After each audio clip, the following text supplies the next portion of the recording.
Okay, thank you, everybody.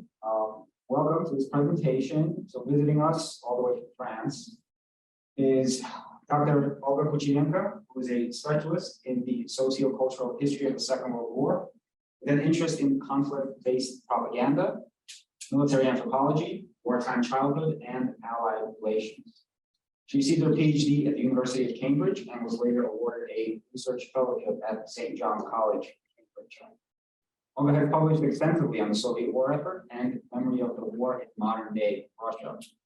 She's the author of two monographs, Little Children, How Soviet Children Went to War, 1941 1945 with Oxford University Press, and Soviet Street Children and the Second World War, Welfare and Social Control under Stalin, Newsbury in 2016. Olga also acted as an assistant editor for the Kremlin letters, Stalin's wartime correspondence with Churchill and Roosevelt. Currently, she is working on her third book about interpersonal Anglo-Soviet relations in the 1940s. It is based on an array of primary sources from Russian and British archives, as well as on the material gathered at Churchill College, Cambridge, where she was an Archives by Fellow in 2019. More recently, she has taught numerous courses for our World War II Studies and History MA program, and is working as a co-editor on a volume tentatively entitled War, Genocide, and Memory on the Eastern Front with Olga Kucherenko and me. All right, so thank you. Please welcome Dr. Olga Kucherenko.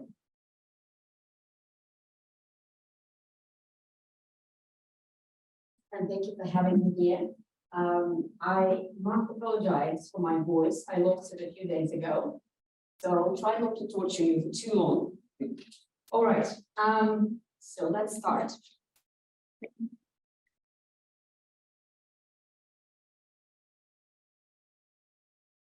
not working. So, Soviet public diplomacy, which entails government-sponsored efforts to communicate with foreign audiences and active measures for perception management through influence operations, among other more nefarious things, both at the start of the Cold War. This is where these activities were defined and actively practiced.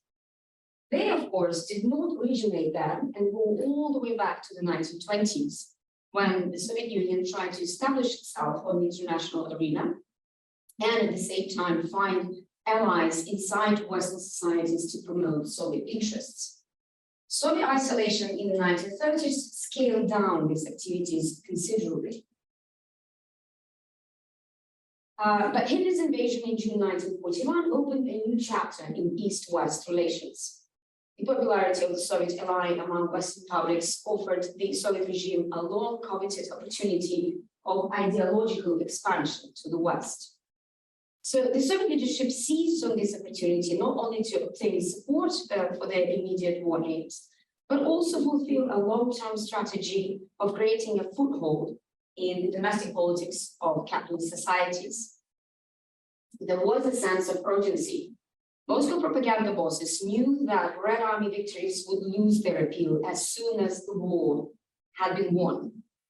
And the anti-Soviet forces in the West would do everything to turn the public against the Soviet Union. So it was imperative to take advantage of the favorable situation to consolidate Soviet positions for the post-war world. The Soviet regime used all means of mass communication available to them to disseminate pro-Soviet propaganda more freely and ingratiate itself with influential individuals and organizations that could then be manipulated into doing Moscow's bidding. Infiltration was the term used most often to describe these initiatives. The organization responsible for spreading the Soviet message abroad was called the Soviet Information Bureau, which was essentially the Soviet propaganda ministry. Its main target was the United States and Great Britain, and its modus operandi was spreading influence and propaganda under the guise of cultural contacts and enlightenment. Deputy head of the Bureau, Solomon Lazovsky, instructed his subordinates in 1943 that the Soviet Inform Bureau is a state organ which formally is not engaged in propaganda, but in actuality, its every word is propaganda. The Inform Bureau leadership was anxious to present the Soviet Union, its social and political system, in the best possible light. So they focused on the war effort as the most effective means of grabbing attention and stirring sympathy.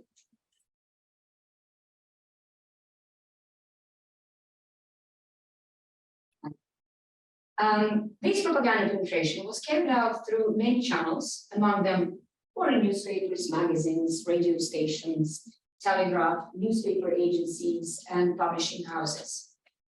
The Inform Bureau also intensified organizational contacts with various student unions, friendship societies, and war relief committees, with the aim of exerting direct influence on their leadership and activities.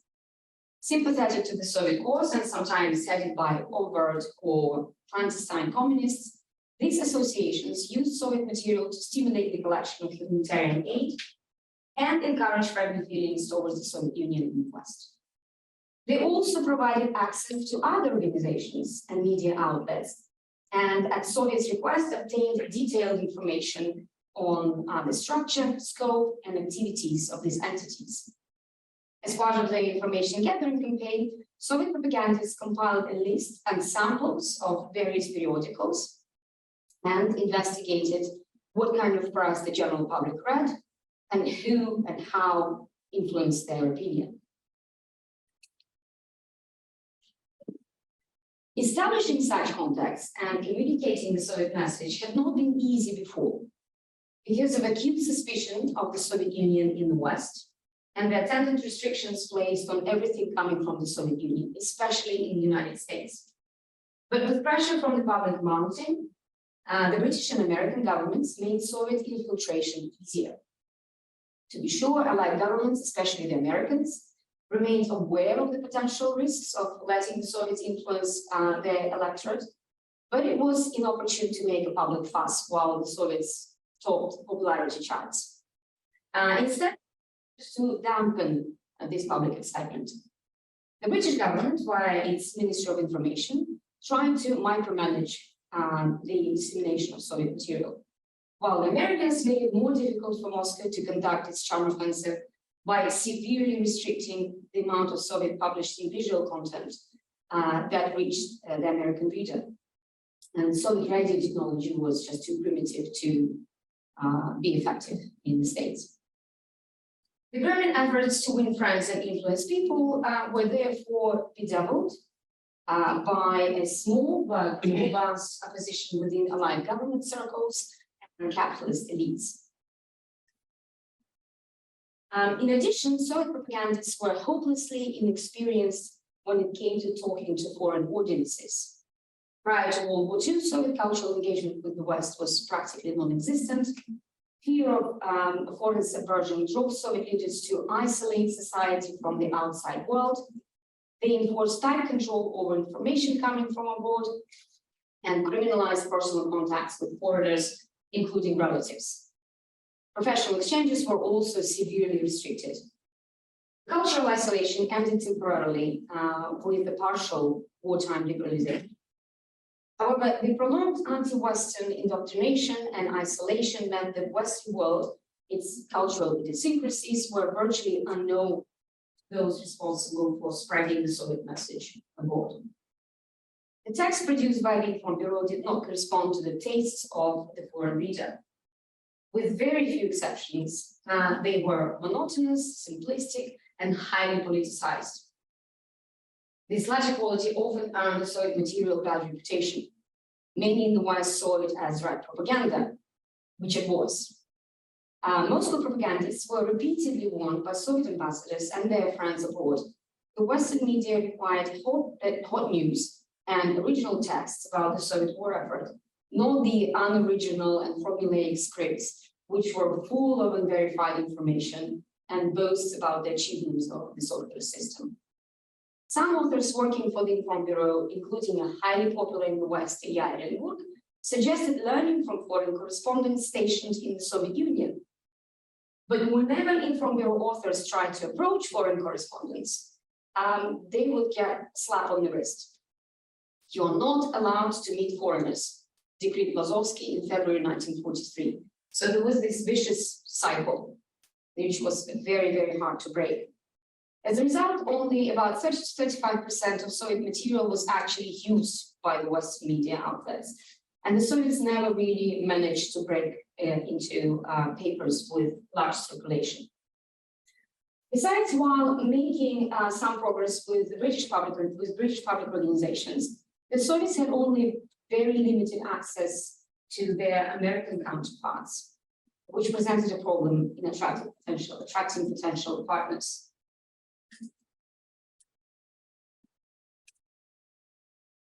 So the preferred method of impersonal propaganda wasn't really working for the Soviets. Unable to reach a mass audience via their publicity campaign, the Soviets had to look for other ways to intensify their political advocacy and national projection.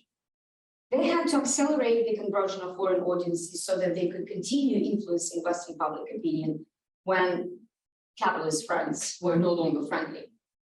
Besides, the Soviets needed a great deal of Western assistance, both for the war effort and post-war reconstruction. In other words, they needed material aid and a second front.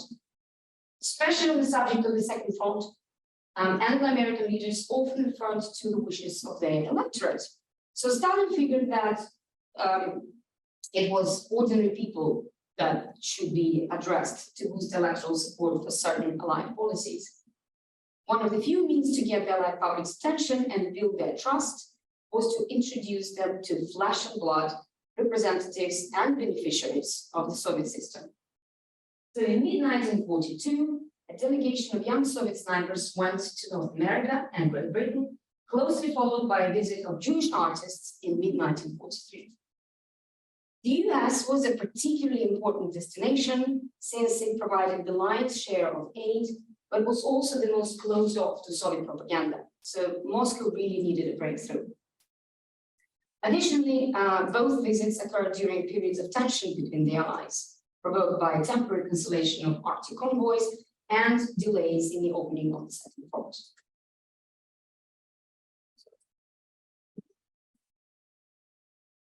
Luckily, the Western allies were themselves interested in such visits through, though for very different reasons. Ever attentive to the whimsies of public opinion, the Roosevelt administration needed to turn an abstract, exotic, and still very suspect ally into a relatable comrade. The president hoped that promoting a better understanding between the two nations would preserve Allied unity, give a boost to his pro-Soviet foreign policy, and ensure a more favorable post-war atmosphere. So in July 1942, the First Lady invited Soviet students to attend an international student assembly in Washington, which took place from the 2nd to the 5th of September 1942, with a subsequent tour of American colleges. American youth organizations also saw an advantage to such a visit. The Soviets' reputation was high, and their presence could help promote unity within the student movement, as well as bring attention to young people's problems. A similar dynamic was apparent in wartime Britain. When they learned in late August that a Soviet student delegation was already touring in the US, several British youth organizations petitioned the Ministry of Information to invite them to attend an international youth conference in London on the 14th and 15th of November. The ministry agreed to co-host the delegation together with the National Union of Students, especially since it could prove useful not only in stimulating production at home, but also retaining Soviet amity in light of an ongoing crisis in Allied relations. After all, it was the British whom the Soviets vociferously accused of sabotaging the opening of the sector, postponing land lease deliveries, and harboring Nazi gangsters, referring to Rudolf Hess's comfortable detention in Surrey. Besides, at the time, the Soviets were suffering terrible setbacks at the front. Stalingrad was on everyone's lips. The Allied governments needed something that would keep morale up at home and inspire confidence in the USSR.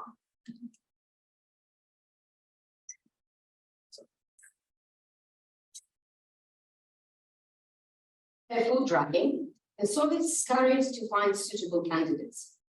They would need to be young, ordinary enough to be approachable and not perceived as members of the state apparatus, but with high enough reputation, preferably military heroes, to sort of emphasize Soviet staying power. The choice fell on two snipers, Junior Lieutenant Kucherenko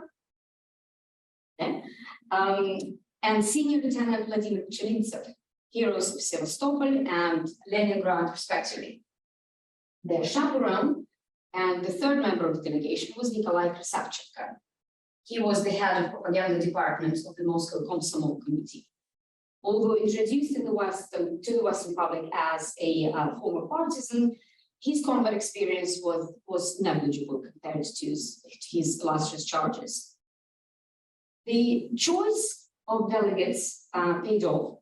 Upon arrival to the US, they took a train from Miami to Washington, spent a night at the White House, where they made a very favorable impression on the president and especially on the First Lady, had a productive time at the Student Assembly, and afterwards embarked on a months-long tour of the country. Having received more than 2,000 invitations to attend universities, rallies, luncheons, and fundraising parties, the delegates decided to split. Pavlichenko traveled west, Chilintsev and Krasavchenko went east. Everywhere they went, they were usually met with great enthusiasm. Making a short stop in Canada, they went to Britain, where they also pursued an active schedule, too active, in the opinion of many Britons. The delegation visited 15 large cities, 19 universities, 12 factories, 7 military units, 2 naval bases. They spoke at 24 rallies reportedly attended by a total of 65,000 people, not counting many group meetings, luncheons, and brunches. Like in the States, they also gave interviews to newspapers. Soviet bosses in Moscow were pleased to hear that the young delegates impressed their hosts with their friendliness and excellent communication skills, even though none of them spoke English. According to Krasavchenko, ordinary people they met were surprised at how unpretentious and unthreatening they looked. They were reportedly surprised that the Soviet delegates were well dressed and did not carry any knives. In fact, prior to the trip, all three were kitted out in the finest attire the Commissariat of Foreign Affairs had, and issued military uniforms befitting generals to put their best foot forward in front of Western audiences. Even the choice of attractive woman as one of the delegates was a propaganda stunt, and apparently not to emphasize the Soviet gender policy. Reportedly, the matter provoked an intense discussion back in Moscow. The opponents of the idea believed that women were difficult to manage, especially because Kucherenko's strong-headedness and penchant for insubordination. The supporters argued that a beautiful female would turn heads and therefore represent the Soviet Union in the first fight. Stalin had the last word.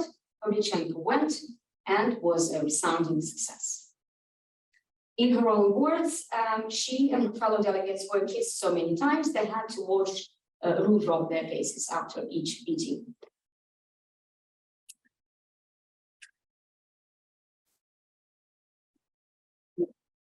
Not all interactions with the media and the public went smoothly, however.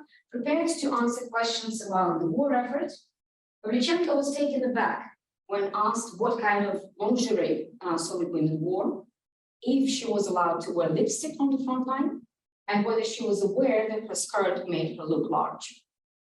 She herself was not above causing controversy when at a meeting in Chicago, she told her host, "Gentlemen, I am 25 years old and I have killed 309 fascist occupants by now. Don't you think, gentlemen, that you have been hiding behind my back for too long?" Her marksmanship was also questioned by some, likely caused by her staunch refusal to show her skill. Unlike Chilintsev, who took to his celebrity status like fish to water. American newspapers sometimes belittle her achievements. For example, the New York Times called her a girl sniper. Though celebrated by women and younger intellectuals for breaking out of traditional gender roles, Pavlichenko was berated by older men for being, quote, quite alien to our womanhood, unquote. Her military career also horrified some people. They considered her a monster whose only claim to fame was that she shot 300 men. On the whole, however, negative comment was far and few, far between a few, though it left Kucherenko with an unpleasant aftertaste. She felt homesick and upon return announced that she was glad to be home, away from the, quote, stale air called democracy, unquote. Unlike the white-eyed Chernivtsev, who seemed to enjoy his time abroad, she remained a staunch and moody communist. Even before the delegation returned home in January 1943, the Americans were sending requests for another one. From the early months of the war, various societies had proposed cultural exchanges with the Soviets, however, were either refused or left unanswered. This time, Jewish supplicants caught the Soviets' attention. Upon receiving an invitation for Jewish delegates to attend a conference in the US at the end of February 1943, the Soviets decided to send the director of Moscow State Jewish Theater, Solomon Mikhoels, and Yiddish poet Itzik Pfeffer, their names, among others, several others, including women, had been mentioned on the invitation. Being well known in the United States, their visit could be used politically, thought Kozlovsky. The two-man delegation set off in May, and after a grueling 40-day travel across the Middle East and North Africa, where they visited Allied military bases, finally arrived on American soil.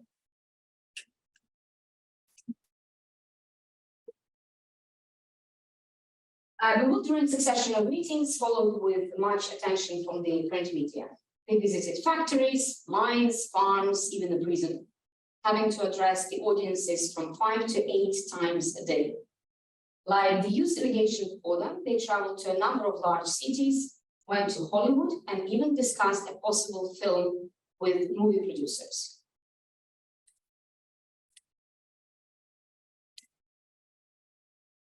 Altogether, more than 500,000 Americans of different political affiliations and religious creed vote to see and hear the visitors. The popular enthusiasm was so great that even caused Mikhoels a broken leg. When the stage collapsed under the weight of admirers who stormed it to greet the guest.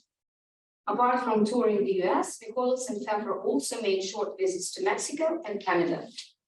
Meanwhile, Jewish Fund for Aid to Soviet Russia caught wind of the delegation and asked them to come to London. Exhausted but with a sense of accomplishment, they returned home in December 1943.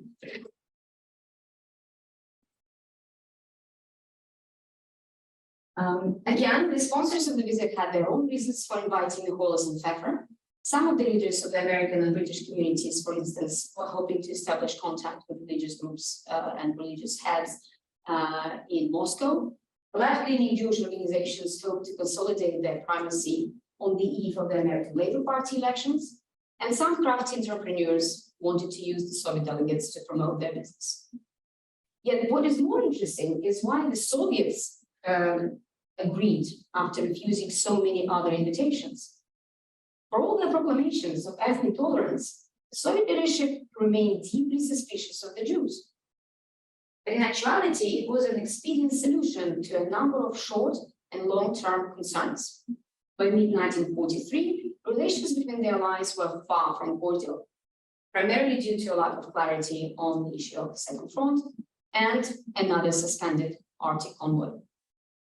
In return, the Allied population was dissatisfied with apparent Soviet ingratitude for the aid they were sending to the Soviet Union. The dent in Soviet reputation was deepened with the discovery of the mass graves in Smolensk, in Katyn Forest.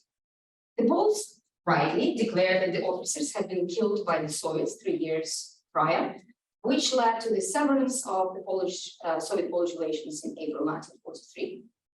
Adding to the chorus were the Jewish community who had been asking questions about two prominent Polish Bundists, Victor Alter and Henryk Eilig, executed by the Soviets on trump-up charges of espionage for the Nazis. Both had many friends in labor, socialist, and Jewish circles, so the story resonated across the Allied countries. There was a real threat that all these developments could undermine support for the Soviet cause. Besides, the Soviet victory at Stalingrad, though generating a surge of admiration among the Allied publics, also made some people uneasy about the growing strength of the Soviet Union and its role in the post-war settlement. In early spring of 1943, Soviet ambassador to Washington, Maxim Litvinov, detected persistently hostile attitudes among a significant part of the American population towards Russia and Roosevelt's alliance policies. With victory in the war on the horizon and planning the peace becoming more urgent, it seemed even more advantageous for the Kremlin to start public diplomacy gestures. As they prepared the delegation, the Soviet leadership raised friendly noises in the domestic and foreign press about the Allies and disbanded the Comintern. These developments received favorable response from the Allied publics. Moreover, Soviet leaders believed that the Jewish lobby had a great sway in Allied political and financial circles. So they tasked the delegation with mobilizing the diaspora into promoting Soviet political interests and donating to the common cause. To do so, they had to advertise the unmatched achievements of the Soviet system, especially its progressive nationalities policy, and emphasize the different treatment of Jews in the Soviet Union and Nazi Germany. And who could be more persuasive than the two beneficiaries of the Soviet system, two middle-aged Jews, highly respected members of the artistic community, elevated to that position by the state. They were not war heroes like the youth delegation, but certainly positive symbols of tolerance and friendship of peoples. Both were used to public speaking and were sure to impress the Allied audiences. The fact that Mikhailos was not a party member could also prove useful, because the delegates' other, even more important mission was similar to that of the youth delegation that came before them, to win over Allied opinion makers and establish contact with non-communist civic organizations, as well as gather useful information that could then help Soviet national projection abroad. So although ostensibly not political, both visits were nothing but.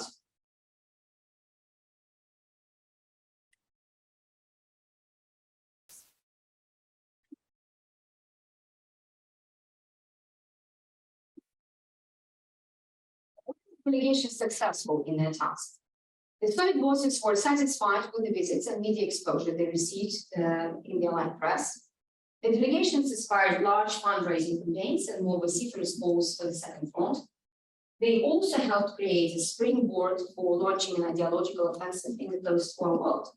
The youth delegations scored a major coup at the student conferences in Washington and London, where they oversaw the creation of the American International Student Union and the World Youth Council, both of which now had Soviet representatives or sympathizers on their executive boards. The Soviets deemed it a significant development, hoping to use these organizations to consolidate the world youth movement.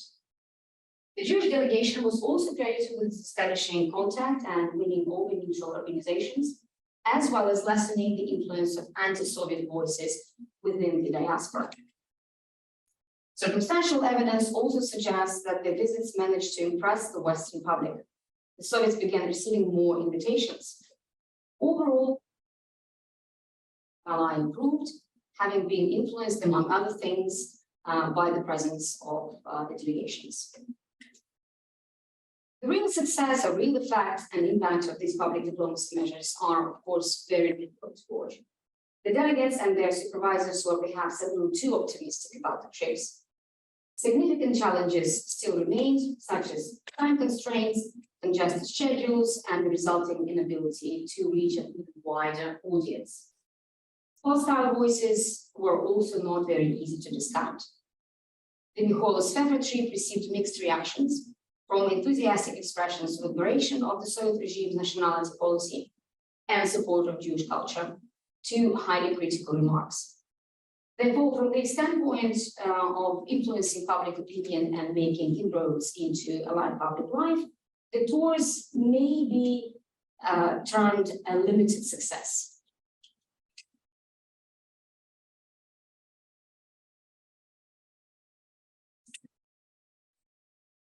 While visiting the West, the delegates also received an opportunity to study the process of the reading public. Upon their return, they offered suggestions on how to improve the effectiveness of Soviet foreign propaganda. By virtue of their professional activity, the Jewish artists were particularly perceptive. Their observations confirmed what the Soviet propaganda bosses already suspected. The Inform Bureau needed to study the market and adjust accordingly. For example, Americans like sensation. So fresh and interesting information would surely grab their attention, as would human interest aspects of battles, life on the front line, family history of war heroes, their personal quirks. To make the Allies identify with the Soviets, Inform Bureau authors were advised to write more about partisans, because it fit well with the cowboy theme and appealed to the American sense of adventure. As for the British, one would tap into their cultural traditions, like mentioning Shakespeare, even if the rest of the article would just discuss the Soviet war effort. But most importantly, it was paramount to be truthful, offer accurate, verifiable information, especially regarding atrocities. Otherwise, it would be dismissed as propaganda. And it was. In Moscow, efforts were made to improve the material and adapt to the requirements of the Western market. But it was done haphazardly, with little enthusiasm and consistency. The half measures were, to a large degree, the result of ideological inflexibility under Western prejudice and a superiority complex. Moscow propaganda bosses decided from the start that the Allied press was an avowed enemy and deliberately tricked them to collect information for intelligence purposes and political sabotage. Rozalchenko echoed this sentiment when he said upon his return in 1943, "They might be our allies now, but don't forget that they're still imperialists." So to sum up, during the war, the Soviets employed public diplomacy techniques to cultivate relations and influence foreign opinion, not only to win the war, but also to secure sympathy for their policies in the post-war world. However, the agencies responsible for the manufacture and distribution of Soviet soft power abroad had little experience in informational activity aimed at liberal societies. Realizing that their propaganda was failing, the Soviet leadership employed more covert measures. They sometimes concealed the source and authorship of their texts, manipulated individuals or groups into believing their message, and used them as agents of influence. If Soviet-sponsored organizations were requested to register as foreign agents, the Soviets resorted to evasive tactics and looked for other ways to distribute their material. They also decided to forego the preferred method of impersonal propaganda. When Allied representatives, driven by their own objectives, began pushing for personal exchanges, Soviet bosses saw an opportunity to use this to exhibit goodwill and also to facilitate long-term contacts outside of friendly circles, which would ensure a more adequate distribution of their propaganda. The youth and Jewish delegations that toured the Allied countries in 1942 and 43 were therefore no mere national projection exercises, but political missions. The visits did not have profound effect on public opinion in the Allied countries, but they did spur interest. Together with other measures, they surely helped maintain Allied unity and brought dividends to the Soviet image abroad, not to mention considerable funds for the war effort and post-war reconstruction. The solidarity did not survive the war years and was further eroded by corporate policies. Still, the Soviets did manage to get a foothold in international mass organizations, especially. The long-term impact of the Jewish delegation was less durable. Relations with left-wing Jews were frustrated by neglect on the Soviets' part and growing institutional anti-Semitism at home, which would eventually lead to the execution of both delegates. Nor did it seem that the suggestions brought by Pfeffer and Hoyles on how to improve the Soviet influence campaign had taken root. While Soviet propagandists were able to achieve their short-term goals, their thinking of long-term strategy was a very slow process indeed. The high-level realization that something had to be done came only a decade later in the 1950s, when the post-Stalin administration began to look for ways to improve their publicity campaign. Much of it was reinventing the wheel from the wartime era, which goes to show that Soviet public diplomacy activities in 1941-45 should not be dismissed as a mere footnote in alliance history. Thank you.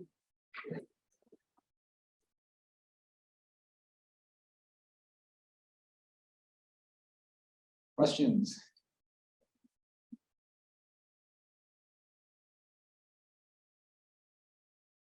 Yeah, can I ask a little bit about, so when in America, these two delegations met with very different kind of people, right? I mean, the factories, right, social audiences of workers.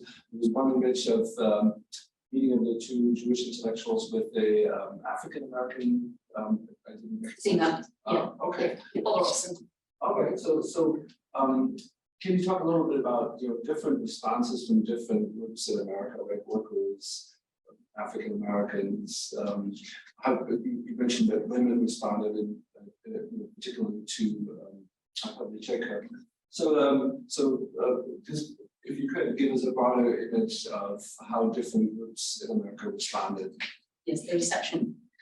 Well, it's a very good question. I would, to answer it quickly, the lower the social status, the higher the enthusiasm. So the working class were very highly enthusiastic. Again, the authorities tried to stay their enthusiasm. There were lots of interesting stories how these delegations visited factories, for instance, especially in England, and the Ministry of Information followed closely what reactions they provoked.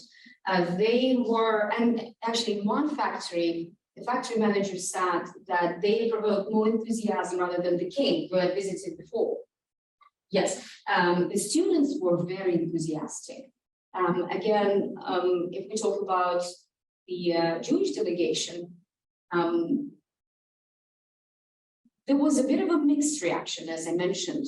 Mostly people with left-leaning inclinations, they were very excited about that. They were very eager to put down the fire of all that tension about the Alter Ehrlich affair.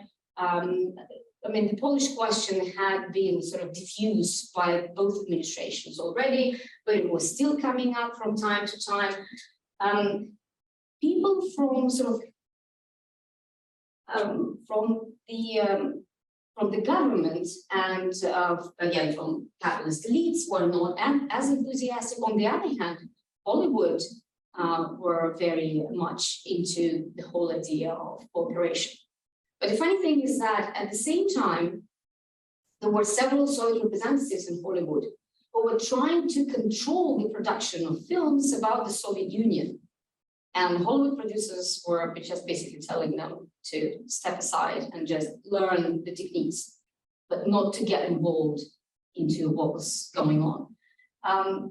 So yeah, it was a long answer, but the short answer would be it was a very, very enthusiastic reception. And they did manage to see a lot of people managed to see them.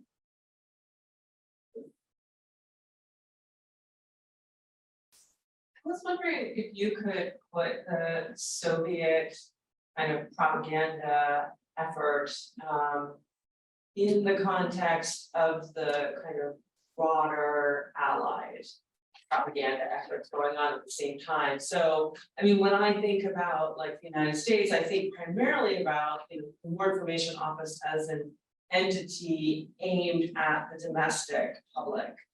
But I assume that similar kinds of efforts were being made on the part of US, the UK, et cetera, towards the Soviet Union, et cetera. So I'm wondering if you could highlight the distinctive characteristics of the Soviet public diplomacy in the larger context of the war. Sure. The Soviets were the most active because they had more leeway. They were allowed to be so active in the West. in allied countries.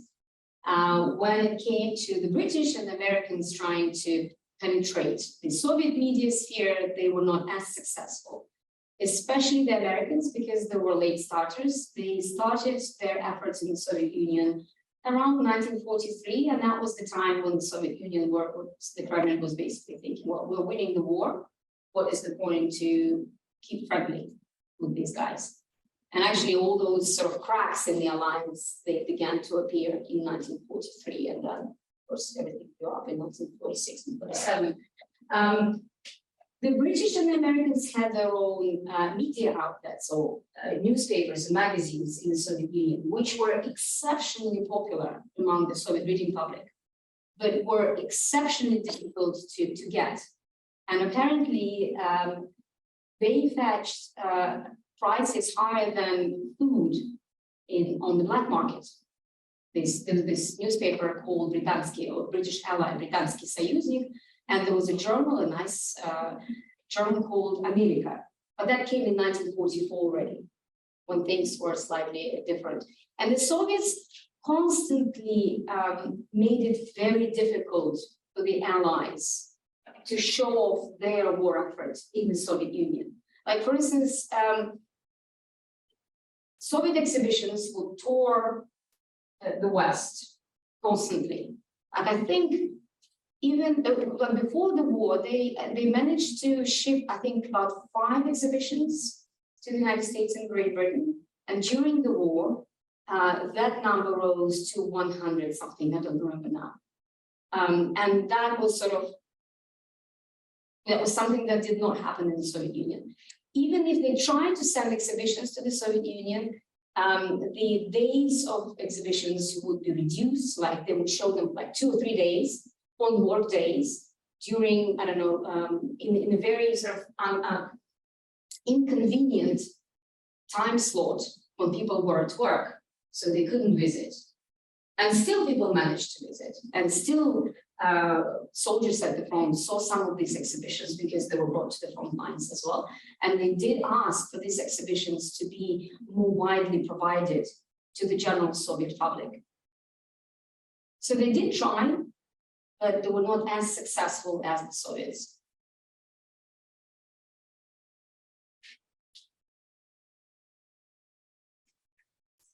So why was it important for the Soviet Union to spread propaganda and get support in America in particular, with America being like far away from actually the front lines of the war? Was it because like they wanted to acquire financial support, or something like, what was their main interest in America?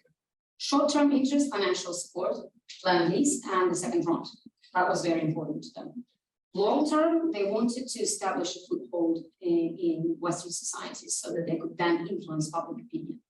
And that's why they sent these delegations on a mission to gather more information about potential allies and maybe convert some of the neutral parties towards the Soviet cause.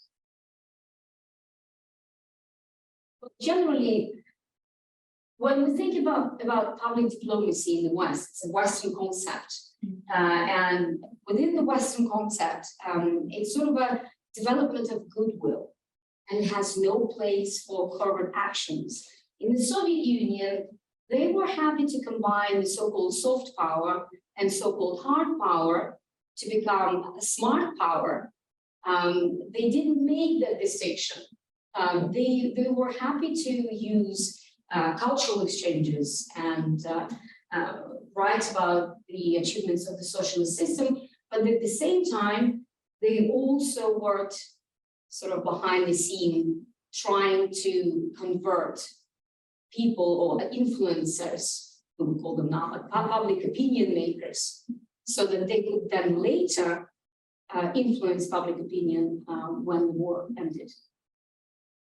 Thank you.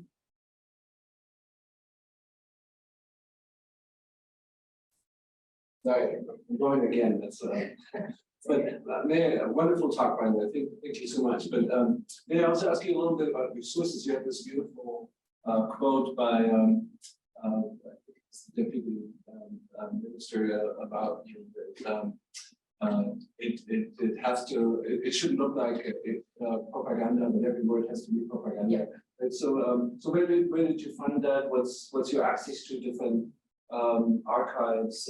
Which, it's very more difficult. So where did you find yourself?